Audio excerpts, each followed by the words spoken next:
Hello students, TYB.com semester 5चं ग्रामीण विपणन rural marketing या सब्जेक्टसाठी आपण हे पहिलं व्हिडिओ लेक्चर बघतोय.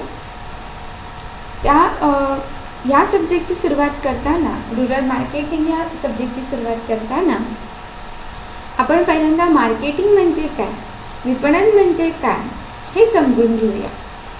ग्रामीण विपणन म्हणजे गावातील रुरल एरियातील मार्केटिंग हा भाग आपल्याला तेव्हा कळेल ज्या वेळेला आपल्याला बेसिक मार्केटिंग म्हणजे काय ही गोष्ट क्लिअर असेल.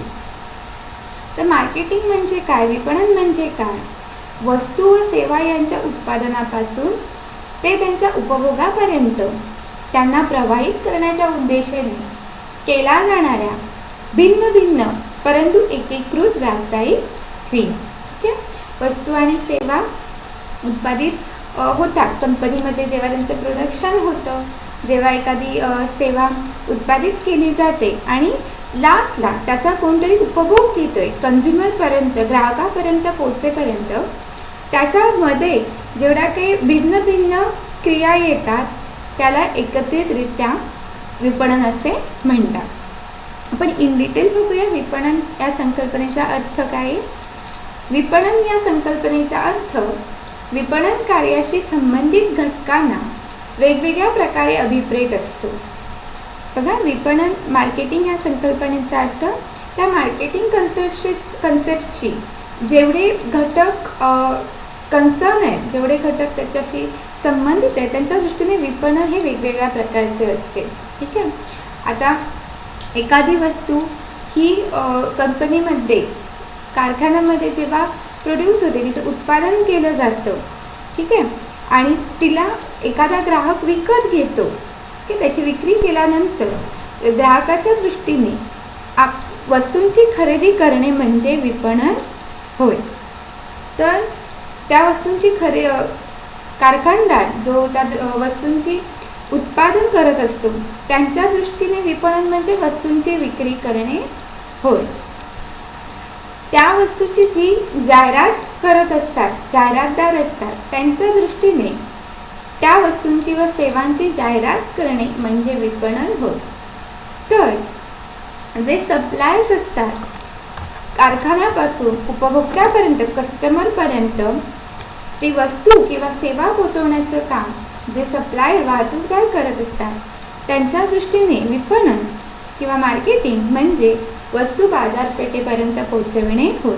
बघा, विपणनाशी संबंधित हे घटक आहेत.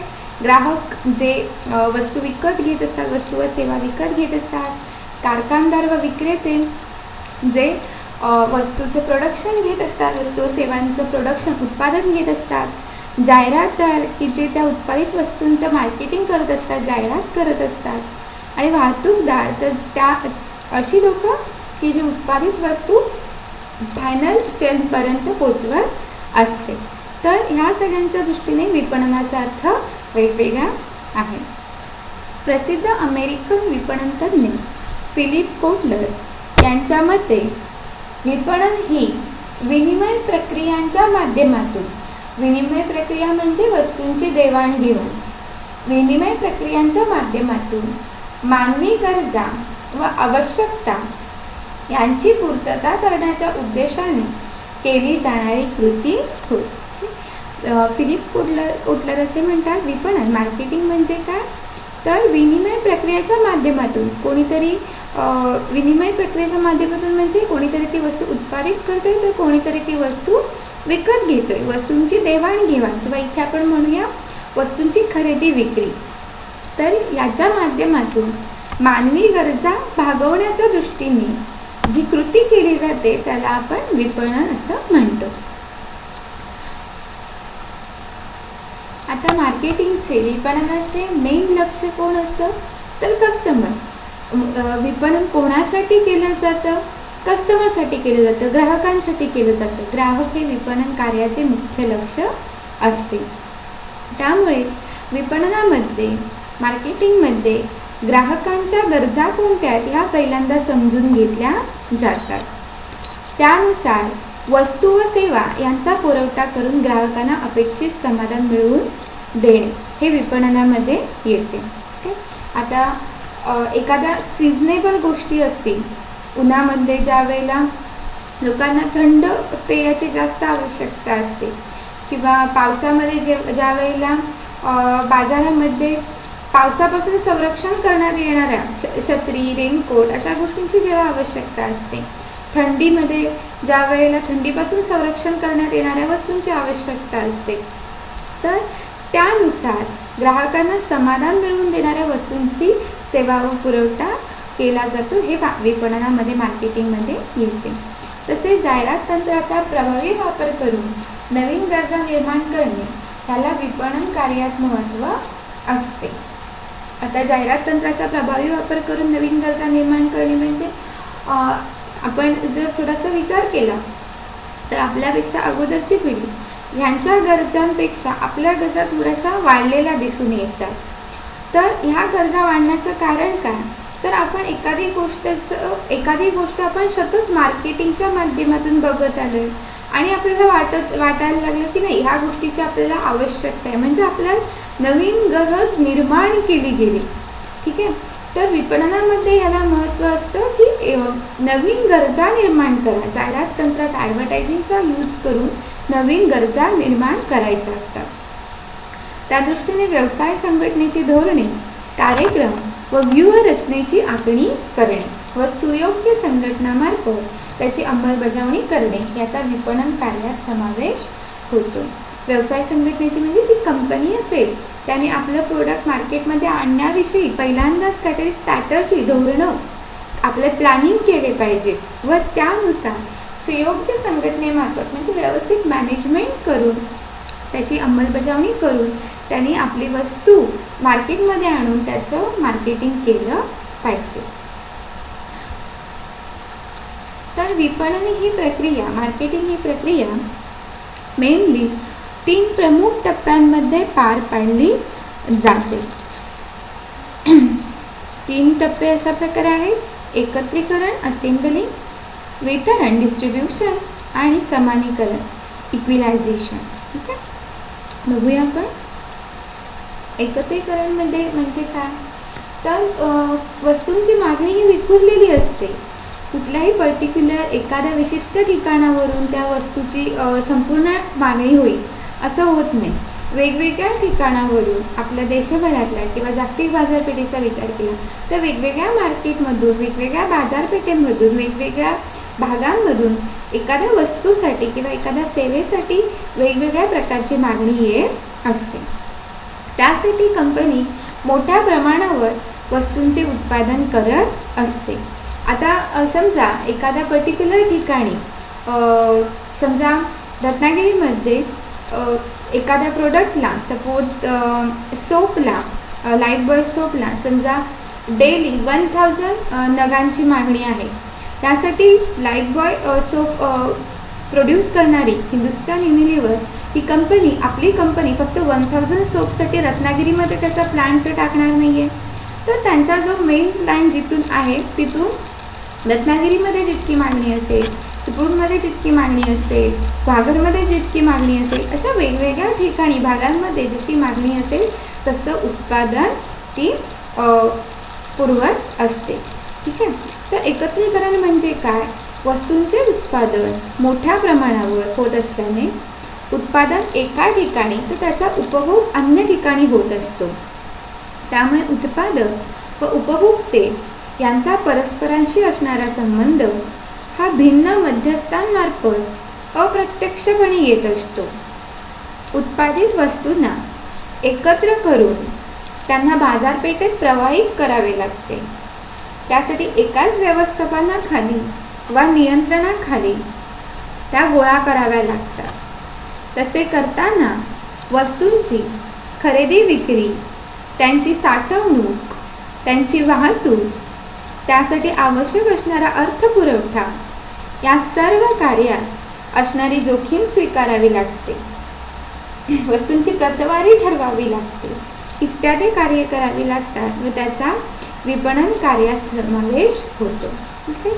तर एकत्रीकरण म्हणजे हे की उत्पादक एका ठिकाणी असतो आणि त्याचे उपभोक्ते हे वेगवेगळ्या ठिकाणी विखुरलेले असतात.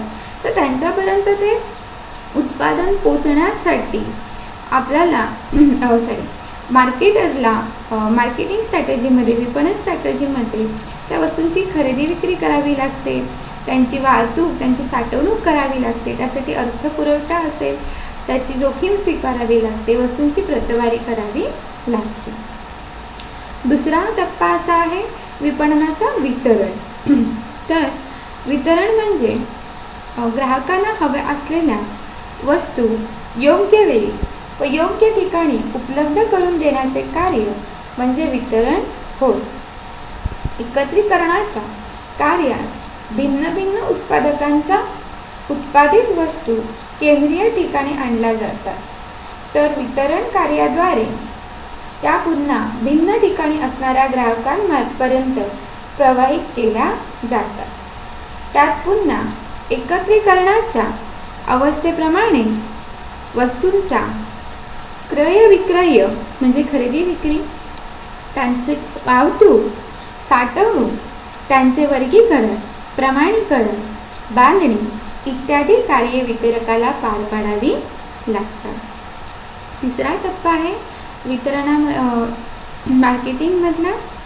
विपणनामधला समानीकरण, इक्विलायझेशन. एकत्रीकरण व वितरण या क्रिया वेगवेगळ्या ठिकाणी तर पार पाडल्या जातातच, शिवाय त्यांची देखभालही परस्परांच्या विरुद्ध दिशेने असते. ह्या दोन क्रियांमध्ये समन्वय साधण्यासाठी जे विशेष स्वरूपाचे प्रयत्न केले जातात त्यांना समानीकरण ही संज्ञा आहे. बाजारपेठेतील विशिष्ट वस्तूंची मागणी व त्या वस्तूंचा पुरवठा यांमध्ये परिणाम, दर्जा, कालावधी व किंमत या 4 बाबतीत विषमता असू शकते. म्हणजे काय, तर प्रत्येक भागातून, प्रत्येक ठिकाणावरून एखाद्या वस्तूला समान प्रकारची मागणी येणार नाही, किंवा त्याच्या समान एखाद्या वस्तूच्या क्वालिटीच्या बाबतीत पण एखादी कंपनी जेव्हा आपलं प्रोडक्शन घेत असते तेव्हा ते वेगवेगळ्या क्वालिटीमध्ये डिव्हाइड केलेलं असतं. ओके, तीच वस्तू ती 4 प्रकारच्या, 3 प्रकारच्या, 2 प्रकारच्या, हाय क्वालिटी, लो क्वालिटी अशा वेगवेगळ्या दर्जांमध्ये मार्केटमध्ये आणत असते. त्याच्या किमती वेगवेगळ्या असतात. अगदी स्मॉल पॅकेटपासून बिग पॅकेटपर्यंत वेगवेगळ्या किमतीच्या, तसंच त्यांच्या कालावधीच्या म्हणजे त्यांची ड्युरेबिलिटी असते त्या संदर्भातले पण वेगवेगळ्या निकषानुसार त्या वस्तू मार्केटमध्ये आणल्या जातात.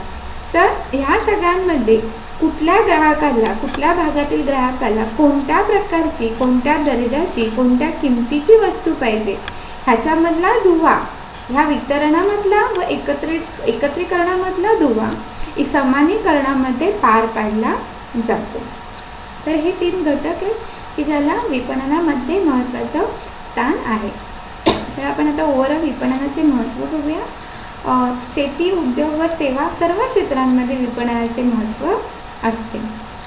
विपणन व्यवस्थेच्या माध्यमातून कारखानदार व उत्पादक संस्था यांच्याकडून उत्पादित वस्तू योग्य अशा बाजारपेठेमध्ये योग्य वेळी व योग्य प्रमाणात पोहोचविल्या जातात.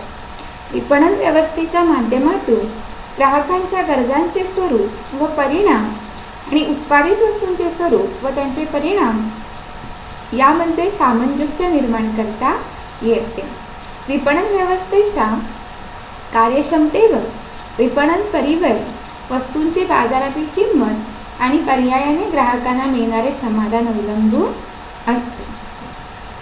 देशातील विपणन व्यवस्थेचा विकास झाल्यास शेती व औद्योगिक क्षेत्रांचा जलद विकास घडून येतो व त्यामुळे देशाच्या आर्थिक विकासाचा वेग वाढतो. विपणन व्यवहारांमध्ये गुंतलेल्यांना उपजीविकेचे साधन मिळते. अनेकांना स्वयंरोजगाराच्या संधी उपलब्ध होतात.